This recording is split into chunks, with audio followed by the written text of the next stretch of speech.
ഇന്ന് നമ്മളൊരു പ്രസ്റ്റീജിൻ്റെ ഇൻഡക്ഷൻ കുക്കറാണ് നോക്കാൻ പോകുന്നത്. ഇതിൽ പ്രശ്നം ഞാൻ ഓണാക്കി നോക്കി, ഡിസ്പ്ലേ എല്ലാം വന്നു, സിസ്റ്റം ഓണാണ്. ഇതിൻ്റെ LED ചില പ്രശ്നങ്ങളൊക്കെ ഉണ്ട്, നമുക്ക് മൈൻഡ് ചെയ്യണ്ട. നമുക്ക് വേണമെങ്കിൽ മാറ്റാം, അല്ലെങ്കിൽ അങ്ങോട്ടേക്കാം, കുഴപ്പമൊന്നുമില്ല, കസ്റ്റമർ പറഞ്ഞാൽ മതി. അപ്പോൾ നമുക്ക് വേണമെങ്കിൽ മാറ്റാം. നമ്മളിപ്പോൾ പ്രശ്നമല്ല, നമ്മളത് വെച്ച് നോക്കുമ്പോൾ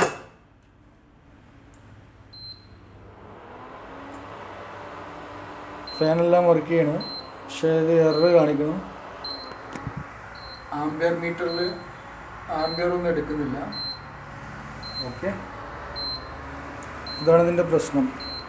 അപ്പോൾ നമ്മൾ പല വീഡിയോകളിൽ നമ്മൾ പറഞ്ഞിട്ടുണ്ട്, ചൂടാവാതിരിക്കാനുള്ള കാരണം, വെള്ളം ചൂടാവുന്നൊന്നുമില്ല. ചൂടാവാതിരിക്കാനുള്ള കാരണം നമ്മൾ പല വീഡിയോയിലും പറഞ്ഞിട്ടുണ്ട്. ഒന്നുകിൽ ഈ ഇതേപോലത്തെ 5 MFT കപ്പാസിറ്ററിൻ്റെ പ്രോബ്ലം ആയിരിക്കും, അപ്പോൾ അത് മാറ്റിയിടുക. അതുമല്ലെങ്കിൽ ഹൈ വാല്യൂ റെസിസ്റ്റൻസിൻ്റെ പ്രോബ്ലം ആയിരിക്കും. ഓക്കെ, അപ്പോൾ അത് മാറ്റിയിടുക. പിന്നെ IGBT പ്രോബ്ലം ഒന്നും വന്നാൽ ഡിസ്പ്ലേ ഉണ്ടാവില്ല, ഷോർട്ടായി പോകും. ഷോർട്ടായി ഫ്യൂസ് എല്ലാം പോകും. അപ്പോൾ ആ ഇഷ്യൂസും അല്ല. അപ്പോൾ നമുക്ക് ഇതിൽ സംശയിക്കേണ്ട കാര്യം ഈ രണ്ട് കാര്യങ്ങളാണ്. ഒന്ന്, ഈ കപ്പാസിറ്റർ 5 MFT കപ്പാസിറ്റർ. രണ്ട്, high value resistor. High value resistor കൊണ്ട് ഉദ്ദേശിക്കുന്നത് ഒരു 330 കിലോ ഓംസിന് മേലെയുള്ള റെസിസ്റ്ററുകളാണ്. അതായത് 830 ആവാം,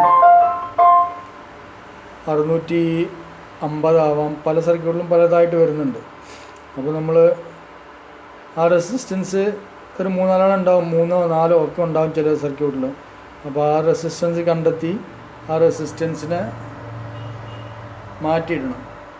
അപ്പോൾ നമ്മുടെ വെള്ളം ഇതുവരെ ചൂടായിട്ടില്ല.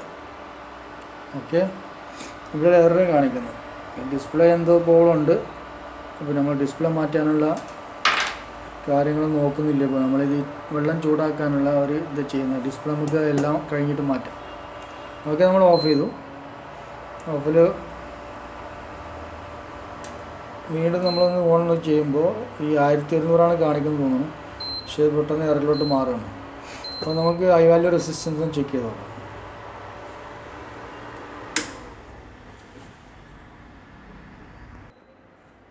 അപ്പോൾ കൂട്ടുകാരെ, നമ്മളിത് സ്ക്രൂ എല്ലാം അയച്ചിട്ടുണ്ട്. ഞാൻ ഈ ഇൻഡക്ഷൻ്റെ ഈ കോയിലും അയച്ചിട്ടുണ്ട്. ഇതിന് 2 സെൻസർ വരുന്നുണ്ട്. ഒന്ന് ഈ സൈഡിൽ ഇവിടെ ഒരു സെൻസർ വരുന്നുണ്ട്, അതേപോലെ ഈ സൈഡിൽ ഒരു സെൻറ്ററിൽ ഒരു സെൻസർ വരുന്നുണ്ട്. ഓക്കെ, അപ്പോൾ നമുക്കത് 2 കണക്ഷൻ ഒഴിവാക്കിയിട്ട്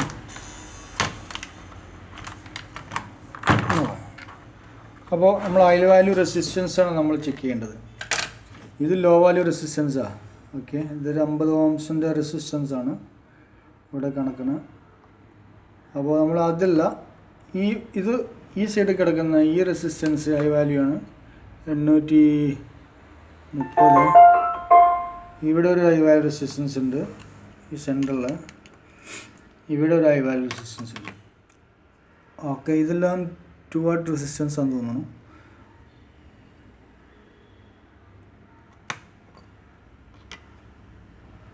ഓക്കെ, അപ്പോൾ ഇത് വേറൊരു ബോർഡാണ് ഈ ഇതിൽ വരുന്നത്, വേറൊരു മോഡൽ. സാധാരണ നമ്മൾ കണ്ടുപരിചയമില്ലാത്തതെന്നല്ല, എന്നാലും ഒരു എൻ്റെ ഒരു ഡിഫറെൻ്റ് ആയിട്ടുള്ള ഒരു ബോർഡാണിത്. ഒരു അത്യാവശ്യം സ്ക്വയർ ആയിട്ടുള്ള ഒരു ബോർഡാണ്. നല്ല 4 ഭാഗത്തും ഏകദേശം ഒരേപോലെ വീതിയും നീളമുള്ള ഒരു ബോർഡാണ് ഇത്. നമ്മൾ അങ്ങനെ ഒന്നും ഇതിൽ പിന്നെ ഈ സാധാരണ നമ്മൾ കാണുന്ന ഒരു ബോർഡല്ല, എൻ്റെ ഡിഫറെൻ്റ് ആണ്. ഓക്കെ, കുറഞ്ഞ കോമ്പോണൻസുകളേ ഉള്ളൂ, പെട്ടെന്ന് കണ്ടാൽ കുറച്ച് കോമ്പോണൻസുകളുണ്ട്. പ്രോഗ്രാമിംഗ് മെഷീൻ തന്നെ ചെറിയൊരു IC-ആണ്. ഓക്കെ, നല്ല പവർഫുള്ളായിട്ടുള്ള മോസ്ഫെറ്റും ഉണ്ട്. ഓക്കെ, മോസ്ഫെറ്റ് അല്ല, IGBT നല്ല പവർഫുള്ളാണ്. 25 ആംബിയറിൻ്റെ IGBT ആണ്. അതുപോലെ നല്ല കപ്പാസിറ്ററും ഒക്കെ ഉണ്ട്. അപ്പോൾ നമ്മൾ ആദ്യം ചെയ്യേണ്ടത് ഈ കപ്പാസിറ്റർ പറിച്ചിട്ട് നമുക്കത് മാറ്റി നോക്കാം. ഓക്കെ,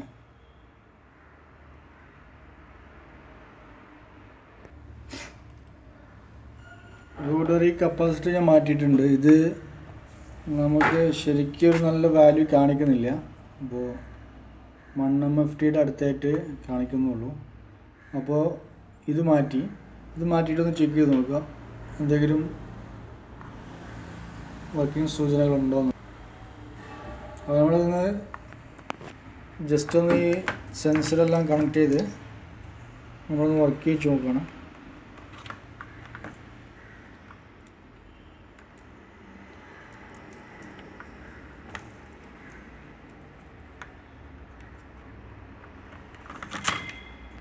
ഇതിൽ ഈ റെസിസ്റ്റൻസിൻ്റെ പ്രോബ്ലം, അതേപോലെ 5MFT കപ്പാസിറ്ററിൻ്റെ പ്രോബ്ലമാണ് കാര്യമായിട്ട് വരുന്നത്. ഓക്കെ, അപ്പോൾ നമ്മൾ ഇതിൽ കാര്യമായിട്ട് ചെയ്യാനുള്ളത് ആ രണ്ട് സാധനങ്ങളും ശരിക്കും ചെക്ക് ചെയ്യുക. രണ്ട് സാധനം വെച്ചാൽ റെസിസ്റ്റൻസ് 3-4 ഉണ്ടാവും, അതും ചെക്ക് ചെയ്യുക. അതേപോലെ ആ 5MFTയുടെ കപ്പാസിറ്ററും ചെക്ക് ചെയ്യുക. അപ്പോൾ ഞാൻ പവർ കൊടുത്തിരിക്കുകയാണ്. ഓക്കെ, ശ്രദ്ധിക്കുക, ശരിക്കും എർത്ത് ചെയ്തിട്ടില്ലെങ്കിൽ ഇതൊന്ന് ഇവിടുന്ന് ഷോക്ക് അടിക്കും. അപ്പോൾ നമ്മൾ സ്ക്രൂ ഡ്രൈവർ കൊണ്ട് ടച്ച് ചെയ്യുക. ഓക്കെ, സിസ്റ്റം ഓൺ ആയിട്ടുണ്ട്. എററാണ് കാണിക്കുന്നത്. അതേപോലെ ആംപിയർ മീറ്ററിൽ ആംപിയർ ഒന്നും എടുക്കുന്നില്ല.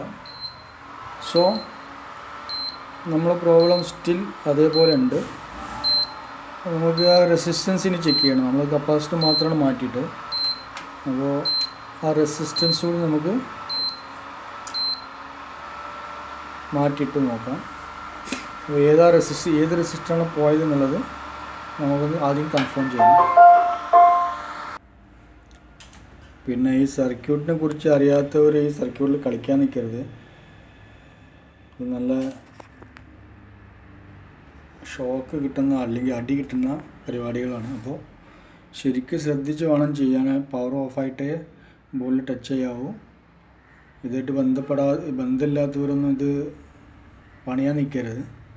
Be careful. ഓക്കെ, അപ്പോൾ നമ്മൾ റെസിസ്റ്റൻസ് ചെക്ക് ചെയ്യാൻ പോകണം. അപ്പോൾ നമുക്ക് നല്ലൊരു ഡിജിറ്റൽ മൾട്ടിമീറ്റർ ഉണ്ടെങ്കിൽ നമുക്ക് ബോർഡിൽ നിന്ന് തന്നെ ഇതിൻ്റെ റെസിസ്റ്റൻസൊക്കെ മെഷർ ചെയ്യാം. ഓക്കെ, അത് കറക്റ്റ് കിട്ടുന്നുണ്ടോ എന്ന് നോക്കാൻ വേണ്ടിയിട്ട് നമ്മൾ ഈ ബോർഡിൽ മീറ്റർ വെച്ച് നോക്കുക. ഒന്ന് ഈ സൈഡിൽ ബോർഡിൽ നിന്ന് പറിക്കണമെന്നൊന്നുമില്ല, നമുക്ക് ഏകദേശം മെഗാ ഓംസിലോട്ട് പോകുന്നുണ്ടോ എന്ന് നോക്കിയാൽ മതി. ഓക്കെ, ഇത് 800 കോൺസ്റ്റൻ്റ് ആയിട്ട് നിൽക്കുന്നു. അപ്പോൾ 890 കോൺസ്റ്റൻ്റ് ആയിട്ട് നിൽക്കുന്നതുകൊണ്ട് നമുക്ക് ആ റെസിസ്റ്റൻസ് കുഴപ്പമൊന്നുമില്ല നമുക്ക് മനസ്സിലാക്കാം. ഓക്കെ, അതേപോലെ ഇവിടെ റെസിസ്റ്റൻസ് ഉണ്ട്.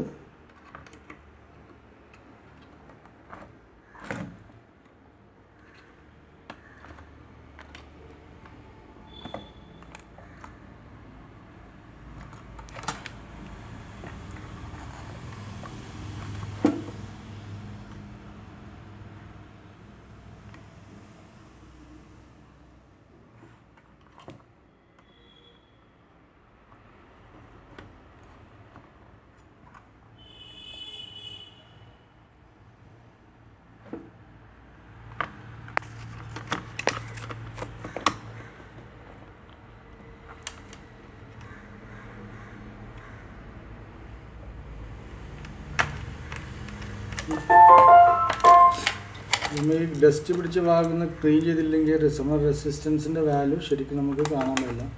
അപ്പോൾ റെസിസ്റ്റൻസിൻ്റെ ലെഗൊക്കെ ശരിക്കും ക്ലീൻ ചെയ്തിട്ട് വേണം നമുക്ക് ചെക്ക് ചെയ്യാൻ.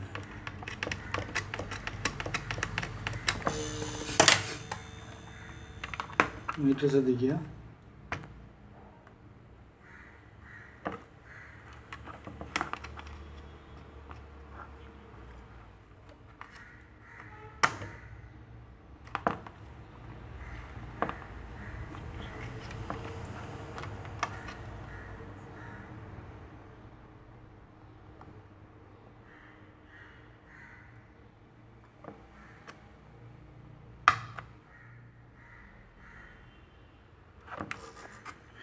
ഈ റെസിസ്റ്റൻസിനെ നമ്മൾ ഒന്ന് പറിച്ച് ചെക്ക് ചെയ്യാം. ഓക്കെ, കറക്റ്റായിട്ടൊരു വാല്യൂ കിട്ടാത്തതുകൊണ്ട് നമ്മൾ ഈ റെസിസ്റ്റൻസിനെ പറിച്ച് ചെക്ക് ചെയ്യും. കൂട്ടുകാരിങ്ങനെ ഇതിൻ്റെ ഒരു ലെഗ് വേർപ്പെടുത്തിയിട്ടുണ്ട്, കാണാമെന്ന് കരുതുന്നു. അപ്പോൾ നമ്മൾ മീറ്റർ വെച്ചിട്ട് അതൊന്ന് ചെക്ക് ചെയ്താൽ ഇതിൻ്റെ വാല്യൂ എത്രയാണ്.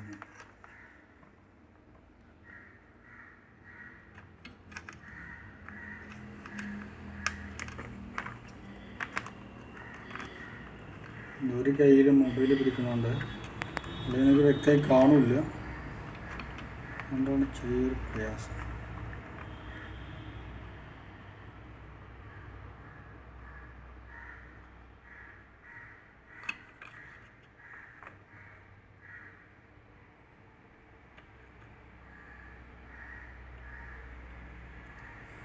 അപ്പോൾ ഇത് ഏകദേശം 800 കിലോ ഓംസിലോട്ട് വന്നിട്ടുണ്ട്. 830, 840, 850, 53 കിലോ ഓംസിലോട്ട് വന്നിട്ടുണ്ട്. അപ്പോൾ ഇതും കോൺസ്റ്റൻ്റായിട്ട് അവിടെ നിൽക്കുകയാണ്. അപ്പോൾ ഈ റെസിസ്റ്റൻസും ഓക്കെയാണ്. അപ്പോൾ നമുക്കത് റീഫിക്സ് ചെയ്യാം അവിടെ. ഓക്കെ, ഈ റെസിസ്റ്റൻസ് ഓക്കെയാണ്. അപ്പോൾ നമ്മളത് അവിടെ റീഫിക്സ് ചെയ്യുന്നു. കണ്ടോ, മറ്റേ നമ്മൾ കുറച്ച് ഇപ്പോൾ 890 കിലോ കിട്ടിയത് നമ്മൾ ബോർഡിൽ വെച്ച് ചെക്ക് ചെയ്തുകൊണ്ടാണ്. ഓക്കെ, അപ്പോൾ നമ്മൾ ഇത് ബോർഡിൽ നിന്ന് എടുത്ത് പറിച്ച് ചെക്ക് ചെയ്യുമ്പോൾ നമുക്ക് കറക്റ്റ് വാല്യൂ കിട്ടും. അപ്പോൾ ഈ കോൺസ്റ്റൻറ്റ് വാല്യൂ ആണ് 800 ചില്ലാനം, 130 840 ചിലപ്പോൾ ചെറിയ ടോളറൻസിൽ അങ്ങോട്ടും ഇങ്ങോട്ടും വ്യത്യാസം ഉണ്ടാവും. അപ്പോൾ കോൺസ്റ്റൻറ്റ് വാല്യൂ കിട്ടുന്നുണ്ടെങ്കിൽ നമുക്ക്, അല്ലെങ്കിൽ നമ്മൾ ഏകദേശം നമ്മൾ ആ റേഞ്ചിനനുസരിച്ച്, അതായത് 830 ചിലപ്പോൾ 840, 850 ആവാം, 850 ചിലപ്പോൾ 860, 70, 80 വരാം. അതേമാതിരി കുറയും ചെയ്യാം. അപ്പോൾ അതൊന്നും കുഴപ്പമില്ല. ഒരു എത്ര പെർസെൻറ്റേജ് ടോളറൻസ് ഉണ്ടോ അത് ചിലപ്പോൾ 10% ആയിക്കാരം, ചിലപ്പോൾ 5% ആയിക്കാരം. ആ ടോളറൻസ് നമ്മൾ ആ കളർ കോഡ് റെസിസ്റ്റൻസിനെ കളർ കോഡ് അറിയുന്നവർക്ക് അറിയാം. അപ്പോൾ ആ ടോളറൻസിൽ വാല്യൂ വ്യത്യാസം വരാനുള്ള ചാൻസ് ഉണ്ട്. അപ്പോൾ അതുകൊണ്ട് ഏകദേശം നമ്മൾ മാർക്ക് ചെയ്ത ആ വാല്യൂവിൽ നിന്ന് അങ്ങോട്ട് 5%, 10% കൂടിയാലും കുറഞ്ഞാലും ഒന്നും കുഴപ്പമില്ല. ഓക്കെ, ടോളറൻസിനെ കുറിച്ച് പഠിച്ചവർക്ക് അതറിയാം. അപ്പോൾ ഈ റെസിസ്റ്റൻസ് ഓക്കെയാണ്. അപ്പോൾ നമുക്ക് ഈ അടുത്തൊരു ഈ സെൻട്രൽ റെസിസ്റ്റൻസ് ഉണ്ട്, അതുകൂടി ചെക്ക് ചെയ്ത് നോക്കാം.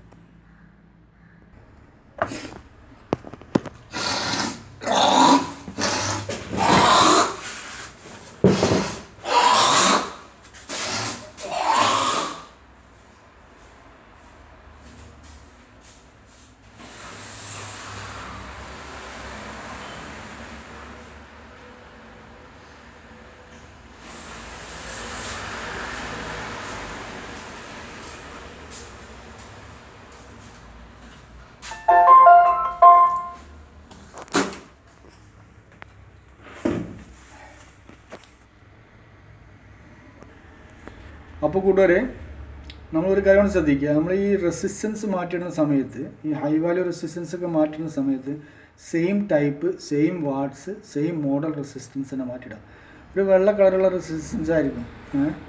അപ്പോൾ ആ വെള്ള കളറുള്ള ആ ടൈപ്പ് റെസിസ്റ്റൻസ് തന്നെ മാറ്റിയിടുക. വേറെ കളറൊന്നും കൊണ്ടുപോയിട്ട് അവിടെ ഫിക്സ് ചെയ്യരുത്. കാരണം അത് പ്രത്യേകമായിട്ട് അങ്ങനത്തെ ഹൈ വോൾട്ടേജ് ഏരിയയിൽ വരുന്നൊരു സ്പെഷ്യൽ റെസിസ്റ്റൻസ് ആണ്. അതിന് ഫ്യൂസിബിൾ എന്ന് എന്താ പറയും. അപ്പോൾ ഈ റെസിസ്റ്റൻസ് തന്നെ മാറ്റിയിടുക. സെയിം വാല്യൂവിൽ, സെയിം വാട്ട്സിൽ, സെയിം ടൈപ്പ് റെസിസ്റ്റൻസ് തന്നെ മാറ്റിയിടുക. അല്ലാത്ത റെസിസ്റ്റൻസ് കൊണ്ടുവിടരുത്. അതുപോലെ തന്നെ നമ്മൾ ഫ്യൂസ് എങ്ങനെ പോയിട്ടുണ്ടെങ്കിൽ ഫ്യൂസ് മാറുന്ന സമയത്ത് സെയിം വാല്യൂ ഉള്ള ആംബിയറുള്ള ഫ്യൂസ് തന്നെ മാറ്റിയിടുക.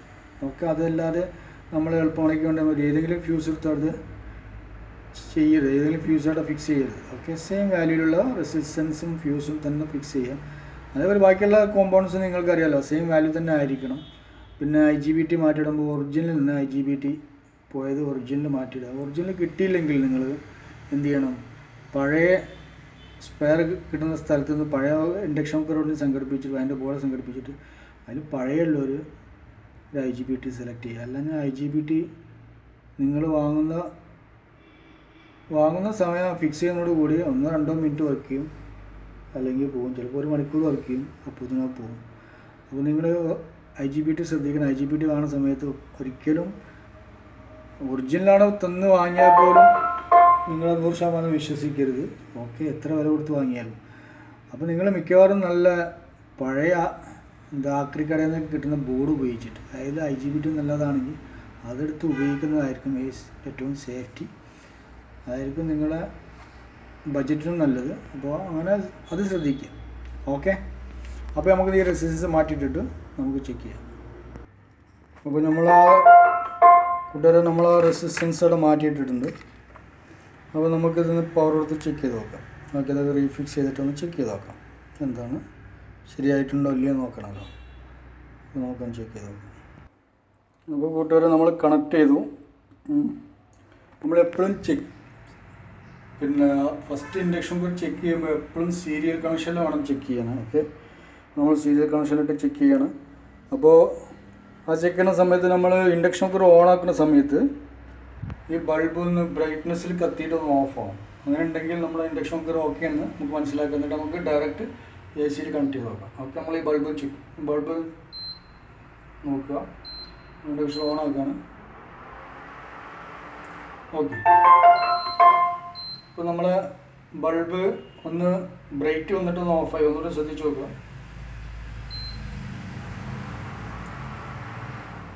ഓക്കെ, അപ്പോൾ നമ്മൾ ഇൻഡക്ഷൻ കുക്കർ ഓക്കെയാണ്. അപ്പോൾ നമുക്ക് ഇതിൽ നിന്ന് ഡയറക്റ്റ് കറണ്ടിലൊന്ന് കണക്ട് ചെയ്ത് നോക്കുക, എന്നിട്ട് വർക്ക് ചെയ്ത് വെക്കുക. അപ്പോൾ വെള്ളം ചൂടാവുന്നുണ്ടോ ഇല്ലയെന്ന് നോക്കാം നമുക്ക്. ഓക്കെ, ഞാൻ പ്ലഗ് ഡയറക്റ്റിലോട്ട് മാറ്റുകയാണ്.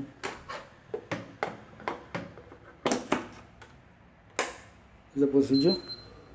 ഓക്കെ, നമ്മൾ സിസ്റ്റം ഓണായി. ഡിസ്പ്ലേ ഞാൻ നേരത്തെ പറഞ്ഞു, ഡിസ്പ്ലേ ചെറിയ പ്രോബ്ലം ഉണ്ട്, നമ്മൾ മാറ്റിയിട്ടില്ല. പഴയ ഡിസ്പ്ലേ കിട്ടുകയാണെങ്കിൽ നമുക്ക് മാറ്റാം. നമ്മളിപ്പോൾ ഇത് ഇൻഡക്ഷൻ കുക്കർ ചെക്ക് ചെയ്ത് നമ്മൾ ഓണാക്കി, സിസ്റ്റം ഓണായി.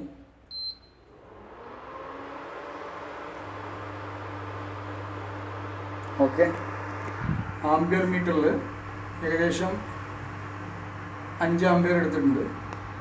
സിസ്റ്റം ഓക്കെയാണ്. അപ്പോൾ അത് വെള്ളം ചൂടാവും, കുറച്ച് കഴിഞ്ഞാൽ വെള്ളം ചൂടാവും.